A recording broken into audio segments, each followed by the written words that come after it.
What you doing? Anything interesting? Hey, kia ora, Helen Brahms here, coming to you live from Mesa in Arizona. Hope you're all having a super fantastic sparkling day. Sorry for being late on. We had a technical issue and had to reboot the laptop. Um, Not even sure if it says we're recording, but it was still going very slow. So, how was your winning Wednesday today? Was it a super fantastic sparkling winning Wednesday? I am celebrating the fact I got 2 projects finished today. 2! And very excited to get them done. They've been on my list and slowly been working, and then it was sort of like I had the time blocked and was like, they're going to get done. They are going to get done. I had my accountability call today, and I told my accountability coach I had one of the 2 completed, and I just had one thing I needed to do to complete the second project, and I was going to make sure. I said I'll get it done by Friday, but I'm going to try and get it done today. I got it done today. It didn't take me as long as I thought it would because the wording just came beautifully, just flowed. So I got everything set up and done. So very, very happy that I got those 2 projects. So yay, win-win. So what wins did you have today that you get to celebrate? What wins have you had this week that you get to celebrate? Remember, always celebrate your wins, no matter how big or small they are. If they're a small part of a project, that's something to celebrate because it means you are one step closer to completing the project, which is always a good thing to do. And then we've been through all of this, we've been dealing with slow technology today. I'm not sure if it's the internet that's been going slow or my laptop, but there's been rebooting involved, which is why I was on late today. I had to reboot the laptop here. I know the laptop's 7 years old. It might be 8. I think it's 8 years old now. I'm trying to remember what year it was. I really don't want to. I really don't want to replace it at the moment. It's running really, really good, except for today, slow technology day, and that's okay. Had some good conversations today, and got some great ones set up for this coming week. And I'm going to be booking some more conversations into next week as well, which is exciting because it's part of a different project that's an ongoing project that only kicks in when certain events happen. So it's an event-based project. And so I have some catch-up to do on that one. And it's going to be a busy next couple of weeks anyway. And then I got 3 projects done today. Forgot about that one. Got 3 done today, not 2, but 3. Oh, I forgot about that one. Yeah. So So I got 3 projects done today. Oh my gosh, I did better than I thought I did, even with slow internet. But that's the way it goes. So did you get to think about some of the things that we talked about this morning? Where be willing to do whatever it takes. Never quit and never make excuses. As long as it's ethical, do whatever it takes to get stuff done. Number 2 was feed your mind with positive and successful thoughts. If you feed negative, you won't get positive. It's like if you plant carrot seeds, you're going to get carrots, you're not going to get turnips, or you're not going to get lettuce, or you're not going to get tomatoes. If you plant carrot seeds, you're not going to get tomatoes. So plant whatever it is that you want to reap. Number 3 is focus on winning, not winners. So always focus on yourself and where you are going. Use people who have won and have inspirational stories to tell to be part of that feeding your mind with the positive. Number 4, have patience. Things take time. Have patience. There are going to be things that come up that are beyond your control because you're waiting on somebody else or something else in order to finish a project or that's part of the project, and you can't move ahead until that gets there. Be patient. Be patient. These are trying times for a lot of people. There's shipments that get delayed, and things get backed up. So just be patient. And remember, a Rolls Royce is built by hand in 6 months. Mass-produced cars are anywhere from 10 to 15 hours. Do you want the mass-produced or the Rolls Royce? Have patience. And then number 5 was believe in your dreams. Doubts kill more dreams than failure ever will, because when we have the doubts, we've already killed the dream. So get specific with your dream. The more specific you are, the better you have a chance.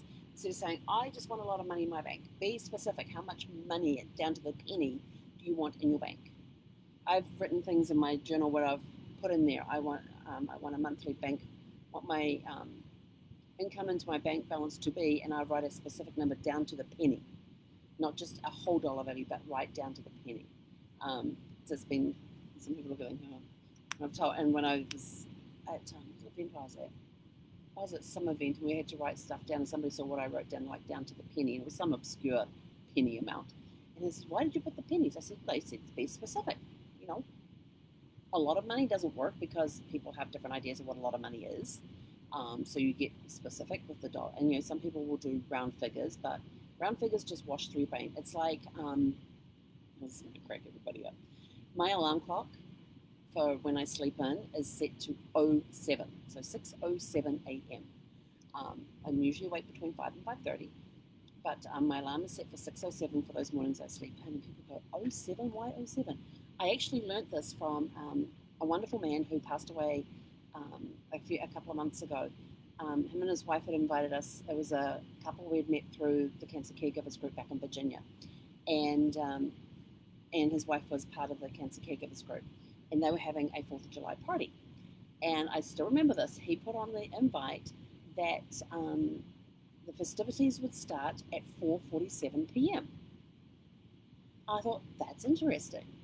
And so when we got there, I asked him about the time that he put. I said, that's very interesting you put the time for 4:47. He says, you remembered it, didn't you? I said, absolutely, because it didn't end in a 0 or a 5. Most people, when they write down goals, it's a round, and especially if there's a dollar value associated with it, it is a round number or a number that ends in a 5. If you do an oddball number, like ending in a 1 or a 2 or a 3 or a 4 or a 6, 7, 8, or 9, actually 9 tends to get repeated too much as well. But if you do an oddball number, that's not a 0 or a 5, which are the most common numbers that people will write to end on their goals and things, you will actually remember that number better if it's an oddball number and not ending in a 0 or a 5. And this can translate across the board, because when I was living in Virginia, I read an article that said that everybody leaves the house on a 0 or a 5. So at o'clock, 10, 20, 30, 40, 50, or at the 5, 10, 15, at 5, 15, 5, 15, 25, the 5, either on the 0 or 5. But if you leave like 2 minutes later, you actually hit gaps in traffic. And I saw this and I thought, well, that's a load of BS. And then I was thinking about it, and I thought, well, why not give it a try? Obviously the article's been written for some reason. There may be some truth in it, so why not give it a try? And I tell you, I would leave the house on the 7, get up to the intersection, and my door-to-door to work was 2 miles. If I went one way, it would take me, the 2-mile drive would take me 20 minutes. I could take the 7-mile drive and have it done in 15. So it was sort of like, and the 7-mile drive was actually a pretty drive. Went down this tree-lined streets, out onto a main road, and then you're just like all these, and it was all right-hand turns. There was no left-hand turns on it. Except for the very last one, which is in the drive, and we're on a dead-end street, so it didn't matter. But all the turns, if I went the longer route, everything was a right-hand turn to get into onto the street, and then you'd go down the street, and the left-hand turn would be at the dead end of the street into the parking lot. So you weren't crossing any traffic at any point in time. The 2-mile journey, I had to do a left-hand turn out of. Actually, I forgot about that left-hand turn. Oh, there was one left-hand turn I had to do on the 2-mile route to get onto the street, and then everything was right turns after that. Leaving my house, I had to do a right, 2 right turns, then I had to do a left turn, and then there was a right and a left and a left. So it was a little jumbled. But that first left turn, you could sit at that intersection for 5 to 10 minutes because it was only a 2-way stop. The through traffic had right of way. Running parallel with the street we're trying to turn on was Route 28, which had traffic lights. So the overflow would come onto this back road where there was no stop signs. You just basically went through until you hit the first lights a mile down the road from us. And so we would constantly get this traffic, and you could easily sit there for 15, 20 minutes, no problem at all, waiting just to do one left turn. And some people would be kind and pause and allow you to go across the place with no traffic coming the other way. But most of the time you're stuck there. So I tried this thing of leaving on the 7s to see what would happen. So I tried one morning at the 5, I did a morning at the 5, a morning at a 0, and then the third morning I did a 7, and then the next morning I did a 2. And on the 7 and the 2, I still had to wait at that intersection, but not as long as if I left on the 5 or the 0. Think about that. And the line getting up to the corner wasn't as long on the 2s and the 7s as it was on the 0s and the 5s. Yeah, but I still didn't want to sit for 10 to 15 minutes in traffic to wait just to take a left turn. So I would, because it's quicker for me to go the other way, so I'd always go the other way. But that started me on the things of like setting my alarm clocks on 7s or 2s. And that's why I chose 2s and 7s, but that's what I chose, 2s and 7s. And it just made a difference. And my alarm clock's still set that way these days. And most stuff that I do, if I've got to leave for anything, I leave on a 7 or a 2. And I can't remember how I got. Oh yeah, so that came back to the dollar value thing. When you're setting goals, you set the oddball numbers because they're easier to remember. The oddball numbers than say, oh, I just want to have $10,000 in my bank. Why 10,000? Why not $10,226.52? Get specific with your dreams and your goals, because when you believe your dreams become more believable when you are more specific with them. If you turn and say, oh, I just want $10,000 in my bank account every month, going into my bank account every month. Okay, what job and what universe would you have $10,000 a month exactly going into your bank account?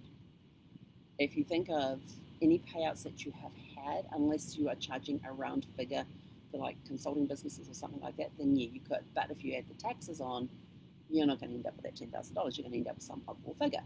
So, and $10,000 is sort of like a very round number, and it sort of seems so far out there. But then if you got specific and said like $10,223.57, now we're got a specific number, and for some reason that seems more believable than $10,000. So get specific with your dreams, and when you get specific with your dreams, they become more believable, and there's less room for doubt to come in. So that will set you up. Anyway, I'm out of here. I got to go take a puppy for a walk because I have to be online in 45 minutes. Again, it's a busy week this week. I think I've got more stuff starting at 5 p.m. Pacific this week than I normally have. Normally I only have Mondays and Thursdays. And this week I've had Mondays, Wednesdays, Thursdays. I think I also have one on Friday as well. So, yeah, it's a busy week. Anyway, have a super fantastic, sparkling, winning Wednesday evening. Go celebrate your wins for today. If you want to share your wins down below, then please do so. Oh, and Zeffie has started up a Fur Babies birthday club where she wants to recognize other pets' birthdays and send them birthday cards. So if you have a pet and you would like your fur baby to receive, conversations going on that side. That's what's upsetting Zeffie. So if you would like your fur babies to receive a birthday card from Zeffie, please private message me so I can send you the link. It is free to join. All you need to do is just fill out the pet's name, care of you, the address, and that's it. We take care of the rest of making sure that the cards get sent out to your fur babies in time for their birthday. So just send me a private message if you would like to be part of that so we can send you the link, because Facebook doesn't like us using this link on a post, so I'm not going to post it here. So just private message us if you would like to be part of, would like to have your fur baby be part of Zeffie's fur baby birthday thing. And her card's really cool. I got to finish that today, so that was another thing off my list. But it's really cool. So have a super fantastic, sparkling evening. We will catch you guys tomorrow for Thankful Thursday. Hei konera.